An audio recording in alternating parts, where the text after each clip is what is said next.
Hello, I'm attorney Michael Brown of DVG Law Partner.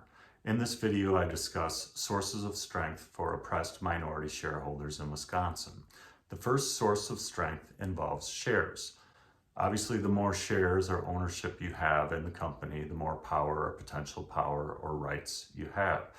Even if you're in the course of being oppressed, squeezed, lowballed, shut out, or otherwise mistreated, you have those rights that are associated with your shares. So if those rights seem non-existent, they're essentially dormant, but they're there.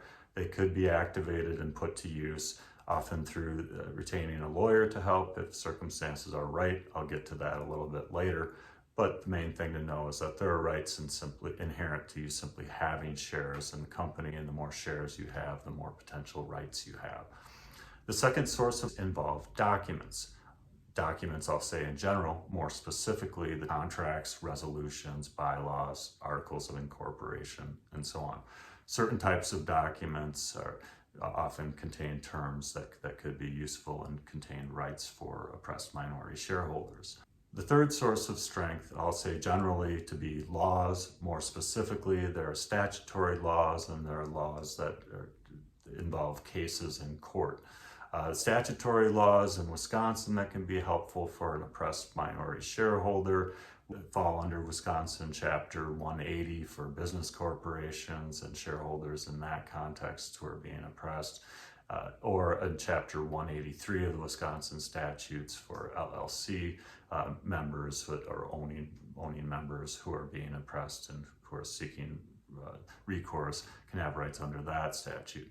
Those statutes will generally have rights for shareholders that include rights to access financial documents and other important corporate documents, and then substantive rights that can overlap with court-based rights. In court, common types of claims or rights that are exercised for minority shareholders include breach of fiduciary duty claims, breach of contract claims, unjust enrichment, promissory estoppel, and other legal theories and claims can be successfully exercised often in the minority shareholder oppression context. A fourth source of strength for oppressed minority shareholders in Wisconsin would be losses of money or potential losses of money. The more the loss or potential loss, the more potential rights associated with that.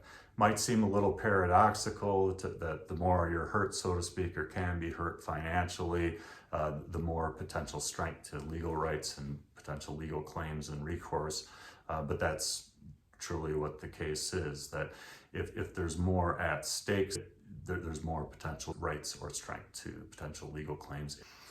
The fifth source of strength for minority shareholders being oppressed is legal counsel. More specifically, legal counsel with, number one, the right experience and background, and specifically in disputes and litigation and shareholder litigation, even more specifically. But then number two, you also want the lawyer to be cost effective and provide value for your money if you pay money out of pocket to that lawyer. Shareholder rights are, in my view, a unique area of law where it's a mix of the so-called plaintiff's lawyer, where you're on offense and fighting for the little guy, so to speak, but as mixed with what's often not seen as plaintiff's lawyers' work, which involves corporate transactions and events and disputes and corporate transactional laws and the corporate litigation. It's important to find a lawyer that has experience in disputes and a lawyer that have flexibility fee-wise to perhaps offer contingency-based or contingency components to the representation, meaning the lawyer takes on some risk and is paid a percentage of defined money recovered in the event you're successful with winning a legal claim in court, or if you're successful in reaching a financial settlement.